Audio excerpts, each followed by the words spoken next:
Hoje trabalharemos com o talvez mais ocidentalizado escritor japonês da atualidade, Haruki Murakami. Teremos aqui um conto longo, um conto cheio de peripécias, um conto intrincado chamado Sono. Mas estaremos muito acordados. Enzo, roda a vinheta.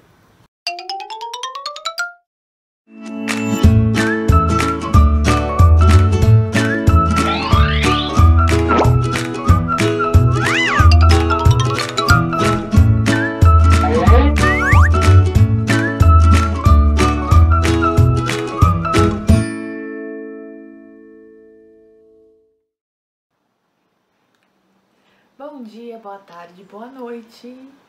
Teremos hoje Haruki Murakami, um autor cuja obra foi traduzida para mais de 50 países e que vive no Ocidente há muito tempo. Nos livros dele, na verdade, a gente tem, claro que tem, muito da sua origem, muito do Japão, mas ele gosta bastante de realismo fantástico. Você vê o cachorro, a personagem conversa com o cachorro e o cachorro responde, tá? E isso é normal, tá tudo bem.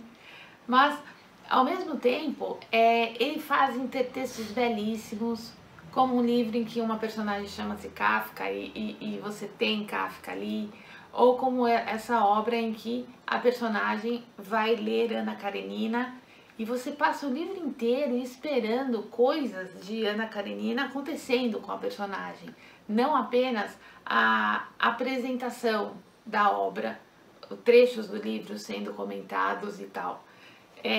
A característica do intertexto, a gente vai ter uma literatura tirateima sobre... Oh, falei bonito hoje. Quase. Você falou literatura tirateima. Ué, o nome não é esse? É literatura tirateima. Não, é literatura tirateima. Era literatura tirateima. Ah, já não sei mais. Tá bom. Tá. Depois vai aparecer escrito aqui embaixo o nome adequado. Então, mas a gente vai ver a questão do intertexto, né? Que eu falei que é de um texto que discute outro. Nunca um autor puxa ou um texto, ainda mais um clássico tão importante como Ana Karenina do Tolstói, para a sua obra, sem ter uma motivação. Então vamos ao enredo de Sono. Gente, só de pensar no que essa personagem passa me dá um profundo desespero. O livro começa com a personagem dizendo: faz 17 dias que eu não durmo. Eu fui pesquisar. Parece que o ser humano desliga, o corpo humano desliga no máximo em 4 dias. Ele trava as 4 rodas para que você sobreviva, para que o seu cérebro suporte. Não há possibilidade, né, do corpo humano viver 17 dias sem dormir. E ela começa o livro no 17º dia e a partir daí ela não está dormindo, ela não vai dormir mais. E é uma mulher atlética, ela nada todos os dias, ou seja, ela movimenta o corpo, deveria haver cansaço. E ela diz que se sente cada vez mais revigorada e cada vez mais exuberante. Ela acha o seu corpo mais bonito, ela sempre tem mais ideias e ela começa a perceber que ela passara até então 1/3 da vida dormindo, que né, há esse cálculo. Uma pessoa de 70 anos teria dormido cerca de 25 anos, né, durante a sua vida. Então ela diz que como pode, né, que as pessoas não percebem que passam tanto tempo dormindo e o que elas pedem de poder fazer. Essa mulher, também de novo temos aí uma situação, como outras obras que eu já comentei, que as personagens não têm nome. Essa mulher é casada com um dentista, tem um filho, a família funcional, perfeita, né, tranquila. Ela acorda, cuida da família de manhã, aí o filho passa o dia todo na escola, ela prepara o almoço do marido, que faz questão de vir comer em casa, aí às vezes havia sexo, às vezes não, depois do almoço. Quando aumentou o número de clientes do marido já não havia, então ela ia nadar, fazia compras, preparava o jantar. Era uma rotina que às vezes, durante a leitura, às vezes eu pensava, será que isso é um ritual? Porque o ritual, ele tem passagens, né, que são obrigatórias, mas muitas vezes quem participa do ritual tem prazer no ritual. E ela mostrava o quanto isso era mecânico. A partir do momento em que ela deixa de dormir, ela cria o seu ritual solitário, mas não tem solidão nesse ritual solitário. Ela passa a beber, achou lá uma garrafa de um conhaque velho que tinha lá, porque o marido não bebia nada. Ela resolve ler o Ana Karenina. Tem um momento em que ela acha um resto de chocolate seco numa das páginas do livro, porque ela havia lido esse livro na faculdade, onde já havia acontecido uma situação de período sem sono, né? Período de insônia. E aí ela come, inclusive, aquele chocolate velho, e ela resolve sair para comprar chocolate. Aí a gente tem um símbolo de uma certa rebeldia contra a profissão do marido, porque na casa não havia doces, já que o marido era dentista. E ela come os chocolates compulsivamente, ela passa a comprar os chocolates ao leite, né, com bastante açúcar, bem doce, e come chocolate. E toda vez que a família dorme, e ela se sente impressionada com a tranquilidade que o marido dorme. Ela come os chocolates, ela bebe o conhaque e ela lê Ana Karenina. Para mim, como leitora, eu fiquei muito na expectativa da traição. Porque Ana Karenina faz parte de um momento em que houve muitas mulheres que traíram na literatura, como Madame Bovary, como a Luísa, do Crime Basílio, e a própria Ana. Então eu ficava esperando, vai trair, vai trair, vai trair. E não. Na verdade, a cabeça dela tinha outros questionamentos. Vamos ao momento em que ela acordou, porque haverá um flashback, né? Ela vai se lembrar. Nós começamos com ela sem dormir há 17 dias, mas ela vai se lembrar do momento que acordou. E ela teve um sonho, ela vai ter um pesadelo. Só um minutinho. Aqui.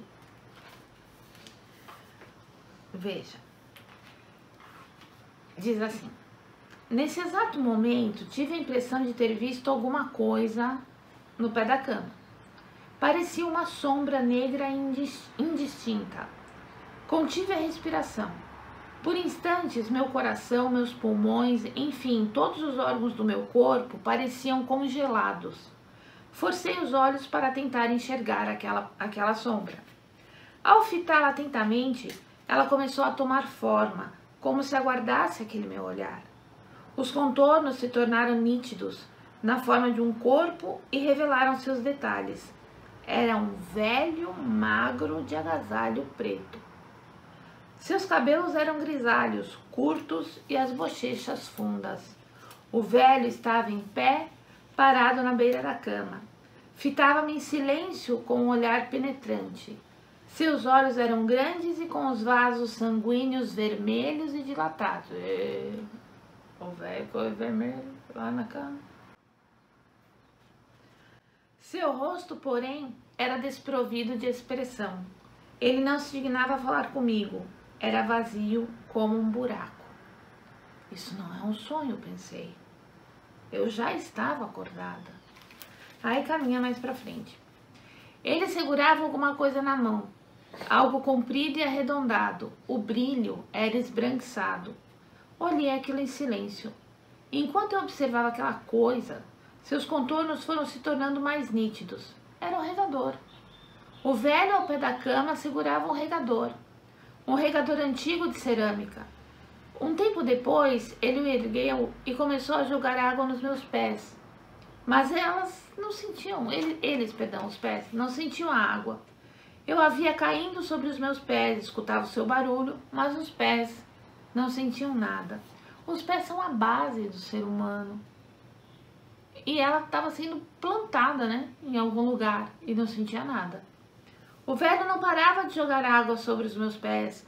E o estranho era que a água do regador nunca acabava. Comecei a pensar que, se ele não parasse, os meus pés se dissolveriam apodrecidos. Aí a gente começa a entrar na loucura do estar acordada nesse momento ou não.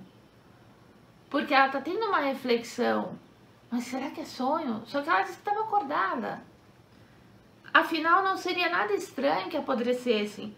Tamanha a quantidade de água que ele jogava sem parar.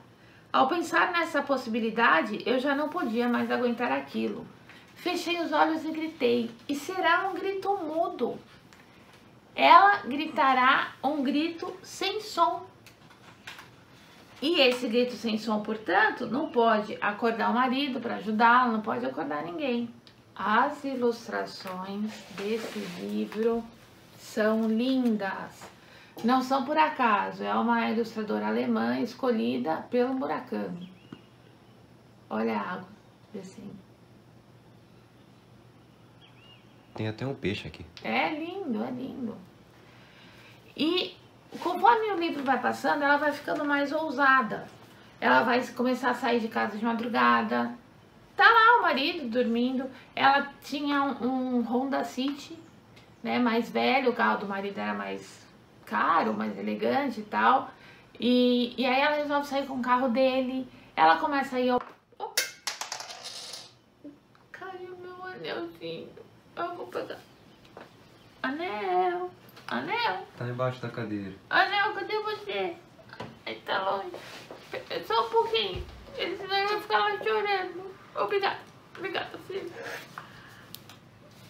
Desculpa. Anel. O rosto de anel. Então, voltando aqui. Ela começa a ir... Ela pega o carro do marido. Então, veja, tudo isso à noite, né? Enquanto o marido tá dormindo. E vai ao porto. Aí tem uma situação em que ela é avisada de que aquela região é uma região perigosa. Mas ela começa a não ter medo das coisas. Então, assim, é tudo muito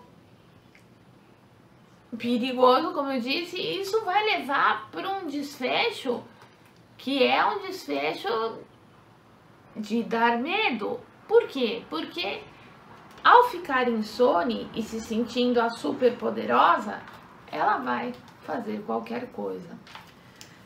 Bem, o que esse conto nos diz, então? Que nós podemos interpretar, né? Nesse caso, lembra que a interpretação ela tem uma certa abertura. Quando ela perde o sono, ela perde as proteções para essas estruturas mentais que nós temos, né? Que se protegem enquanto a gente dorme, se refazem enquanto a gente dorme, como o corpo se refaz enquanto a gente dorme. Só que como a maioria das pessoas, as pessoas elas acabam desfalecendo. O corpo vai lá, vira a chave e a pessoa cai. No caso desta personagem, ela vai se sentindo revigorada, mais forte, mais cheia de poder e vai se expondo. Nessa exposição, aquela traição com relação a Ana Karenina que eu esperava, traição erótica, não acontece, mas ela se expõe de outras coisas, ela se desprotege pela falta de sono. E aí, vocês vão ver no final. Vejam, tem aqui outras imagens. Olha que linda essa imagem dela na piscina, a coluna ali em cima, a coluna vertebral aparecendo, que é uma coisa. Você vai deixar mais algum?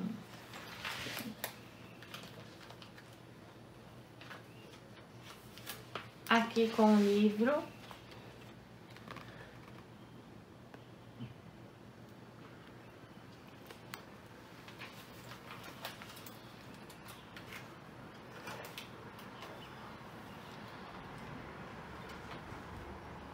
E mais a última. Aqui quando eu disse que ela se expõe. E aí tem essa viagem aí do Zeppelin em cima, né? Essa obra ela é de 1989, não havia Zeppelins. Mas tem essa viagem nessa composição. O livro é muito bonito, muito bonito.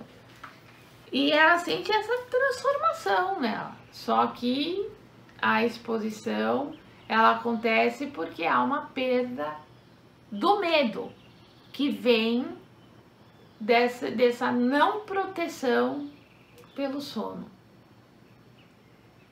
Vejam o que acontece no final. É um pouco assustador. Tudo bem? Então, por favor, compartilhem esse vídeo, escrevam aqui no canal o que vocês acharam. Estou partindo para outros Murakamis. Eu tenho a história do Comendador, que é aquele de 2 volumes. Né? Eu tenho muita curiosidade de ler aquele livro, porque o Comendador é um quadro, né? Então eu tenho muita curiosidade, entrará aí logo na nossa lista. Mas escrevam sobre esse, que é um livro rapidinho de ser lido e é bastante interessante. Então comentem, compartilhem, inscrevam-se no canal e por favor, deem o seu like, tá? Para ajudar aqui o nosso canal também. Coloquem o sininho. Ativem o sininho. Ativem o sininho, ok? Muito obrigada pela participação do Enzo, que salvou meu anãozinho. E até o próximo vídeo. Até!